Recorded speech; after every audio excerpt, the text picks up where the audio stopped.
rare situation is allowing you to buy some ETF stocks for 50% off. Learn more at crushthestreet.com/profit2017. Hello, everyone, and welcome in to crushthestreet.com. I'm Kenneth Amaduri, and we're going to be talking today about ways to be successful and the adaptation, the changing world of the internet, and where you need to be in terms of the trend to be successful in your entrepreneurial endeavors. And I have on the line today Frank Cottle. He's the CEO of Alliance Virtual Offices and chairman of the Alliance Business Centers Network. And he spent his career delivering business solutions, and we have a lot to learn from this man, a man of this caliber, who has agreed to join me today.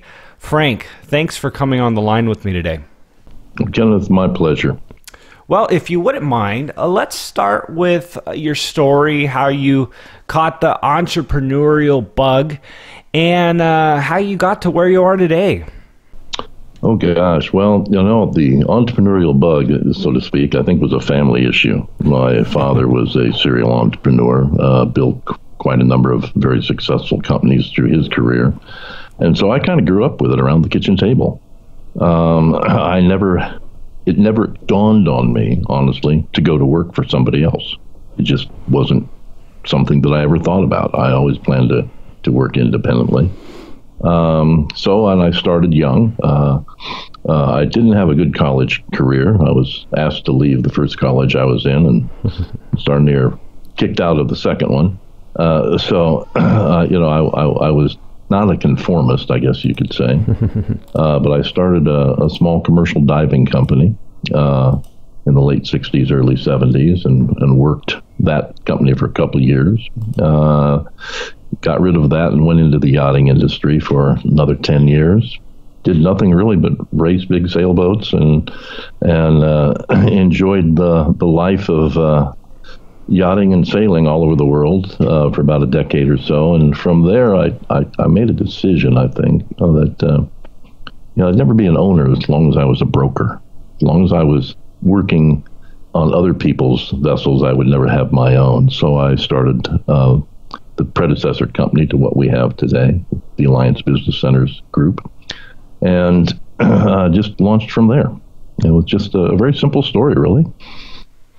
That's really awesome. And it sounds like you just had it in your blood from a very young age. So let's talk about virtual offices. What is a virtual office, and what does that mean in today's world? Well, in business today, if you think about it, take your own company as an example, or any small company. Almost every company today is international. It has an offshore supplier of something and an offshore client of something for something. Oftentimes it have offshore employees. So our entire workforce, our entire globalized economy is really what drives all the big trends in the workplace today. And it's not just a virtual office necessarily, but the fact that people can now work anywhere on just about any project. We have offices in 52 countries around the world today, and about 700 locations. And we find that an awful lot of our customer base falls into this category. And a virtual office or a serviced office, our industry in general, we combine people, place, and technology into a single bundled product, a workspace, that is delivered with a highly flexible service agreement rather than employment agreements and leases. And flexibility, I think, you talk about the internet, you talk about trends. Lack of flexibility is probably what's killed more entrepreneurs than anything else. So we strive to create a highly flexible workplace environment that helps companies grow. And we service everything from the global Fortune 1000 right down to the smallest entrepreneurial startup. Wow. Government agencies, just about every imaginable customer type falls into this category today. We employ people, and not through direct W-2s, because everyone's just private contractors that really work with us here through our network. But we have people that work for us in Argentina, Great Britain. We have partners in Israel and Asia, and it's unbelievable what the internet has given us in the 21st century here. And I guess, in your opinion, or what you've seen, what a game changer this has been in terms of being able to attract the best talent worldwide, as opposed to your local small town in the middle of Texas, which traditionally was very limited to the local talent. But now, with what you're offering, you're talking about basically being able to work in the most remote places in the world, but still have the most highly qualified people at your company. So if you would, go ahead and elaborate on that. No, that's absolutely right. We actually have always believed, we kind of went paperless in the early 90s. So we've been a great believer in technology and have built a variety of different technology solutions for our own company, and now they're used by quite a few others. But we've always believed that business shouldn't be disruptive. And that's a little contrarian because people always want to think of doing something disruptive, but we think it shouldn't be disruptive to culture, to families, to lifestyles. That if you love living in a small town in the Midwest, but you're the most brilliant marketing person in the world, well, you should still be able to live in that small town and still get a great job with a great company. And the technologies that we have today allows all of that. So that's one of our foundations, sort of a family first approach to business and the way we build things up. I think the trends, though, the mega trends are very simple. It's called contracting. You just mentioned that you have a lot of independent contractors that you work with. And a good example, if you were to look at, take a Fortune 1000 company, take Cisco as an example. 5-6 years ago, if you'd looked at their annual report, you would have seen that they had a certain amount of revenue and a certain amount of profit, and that they had 325,000 employees. Today, if you were to read that same annual report, it would say we have a workforce of 325,000. Wow. Okay, so what the difference is that probably 20 to 30, maybe 40% of what were employees previously are now contractors. Now, they still have a great economic opportunity and that sort of thing, but all of the major companies in the world have gone to a contracting model that matches really what the entrepreneurial companies have been doing for decades. Now that's a big business is doing it. Government is doing it. And what that allows is it allows people to live where they want. Immigration is a huge topic these days, all over Europe, all over the United States. You don't have to immigrate to come work for us. You can stay right where you are and work for us. And that's become true of every major company in the world. So I think what we're going to do is see a lot more change along this line. And just like, I don't even honestly know where you are today, what cities you're in, but we're conducting our business very comfortably using a very commonly used technology. Well, first of all, I am in Austin, Texas now. Keep Austin weird, baby. Keep Austin weird. That is the slogan here. Frank, so what are you employing people all around the world at this very moment with your virtual offices? Is that what you're saying?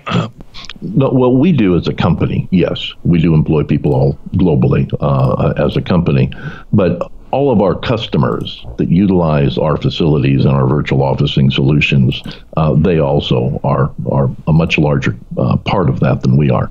And quite simply, a virtual office gives you a base, okay? Let's say you're in Austin and you have a small company, a large company, you're a sales rep for a company, you have a choice of where you can work. You can work from your home. You can work mobile from your vehicle. You can work in a fixed office, a permanent office place. But your work might require that you have access to 2 or 3 locations, maybe clients in different locations nearby. It might be any number of things. So what people to do today is they create a network of small offices. And those offices give them the ability to have the business address, which is necessary. You have to have a place to receive your mail and receive your customers. But they aren't necessarily there all the time. And what we've tried to do, and what virtual officing and our serviced office industry has accomplished, co-working is a big part of that as well, has really accomplished, is to utilize space and staff more efficiently and technology more efficiently. An example of that is if you and I started a company 10 years ago, we would have taken a 5 or 10-year lease on an office space. Who knows if we needed all that space when we did? We would have had to plan ahead and say, well, we're going to grow, so we better get a little more. Well, that's something we had to pay for. Then we had to capitalize the equipment, the furnishings that we put into it. We'd have to hire a staff or a receptionist at least. We'd have a conference room sitting there, even though we probably only used it once or twice a week. So we'd have a 24/7 fixed commitment to a permanent cost and expense, which today, going into a business center facility, a co-working facility, or utilizing one of our virtual offices, all those costs become variable based on use. You have a shared in common staff, part of the people, place, and technology. You have the place. It's going to have offices, conference rooms, lounges, kitchens, reception areas, meeting and training rooms oftentimes. Everything you could imagine in your own full floor office, yet you only pay for it as you use it. The technology today has actually gotten simpler. It's just massive amounts of bandwidth and connectivity. So where you might have a small office and have a small Wi-Fi set up in your office, maybe 50 gigabytes of transmission, you're going to have, or 50 megabytes, of transmission, Wi-Fi transmission. In a center such as ours, you'll have 2 or 3 or 4 or 5 gigabytes. So just massive amounts of bandwidth to power business today. You can just do anything you need. So it's really a matter of taking things that were being wasted or not fully used, and coming up with a better business model. It's really a very green way of doing business if you think about it. Frank, so it sounds real interesting. And I guess I want to ask you about the trend in general. So many people are worried that technology are just going to remove and eliminate so many jobs, and that's true to a large extent. But I'm just wondering, what is the optimism in terms of all of this technology that is entering the 21st century? And I'll preface it with this. Back in the 1800s, 80% of the American workforce used to work in agriculture, and now it's only 2%.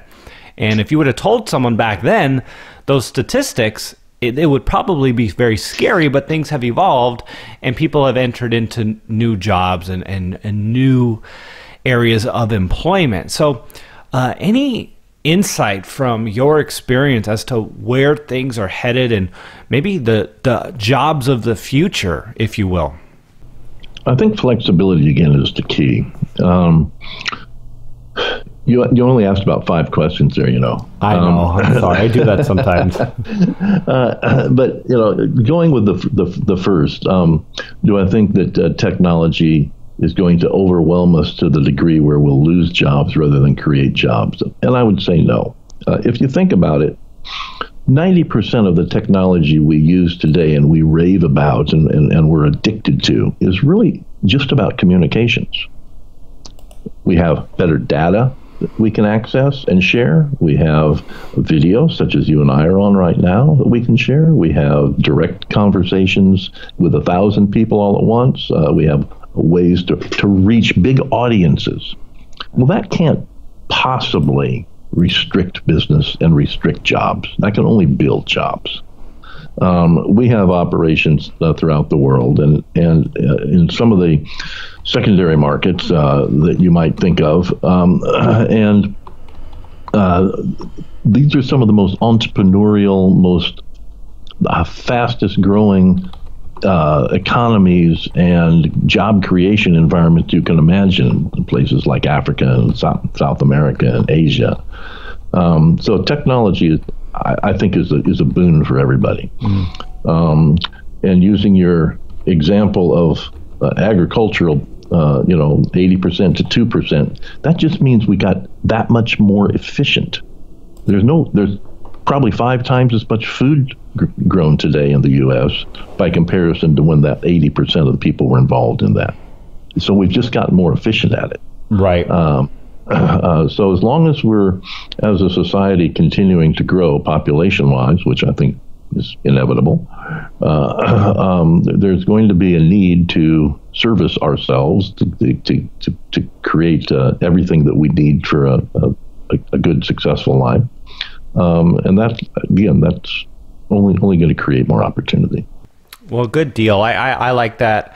And when it's all said and done on a personal level, we have no choice but to move forward and be optimistic and make sure we are preparing for the best possible future for ourselves and our business and adapting to these changes. And it's true, things are going to get more efficient, but you just want to make sure you're in that segment of the economy that's going to benefit and not be washed away and obsolete. And I guess that's where I was going in my head. Well, I think that's it. People will have to keep up. During the Industrial Revolution, there was a group of people that refused to adopt, and they were referred to as Luddites. And there's always going to be Luddites that are not going to adopt and going to seek to return to the past as a path rather than the future. But you won't read about too many of them in books. There aren't many famous ones. There aren't many ones that really contribute much to our human growth and species. So adaptation and leadership in adaptation is what we all need, and just embracing it, and embracing it globally. I'm very much a globalist. I'm very patriotic as an American, but I also feel that we have to recognize that we're part of a global economy and a global environment, and we have to reach out and embrace that. Good deal. All right, Frank. Well, if people want to learn more about what you're doing, and obviously you're a trailblazer, you're someone who's on the forefront of these trends, providing solutions, where would they go and what can they expect to find? The 2 places I'll send you. The first would be alliancevirtualoffices.com. This is a large retail site. Really, it's a very much like Expedia, except for office space and workplaces. And you can open 10 offices in 10 countries in 10 minutes. So that's what you can expect to do there, all variety of services. And if you really want to learn more about our industry in general, go to a website called allwork.space. Allwork.space is our industry's largest news and information resource. It's a publication that we put out for the industry, and you'll find everything that's happening around the industry and all the trends that you're talking about. Frank Cottle, everyone. Frank, thanks for coming on the line with me today. It's very much appreciated. My pleasure, Kenneth.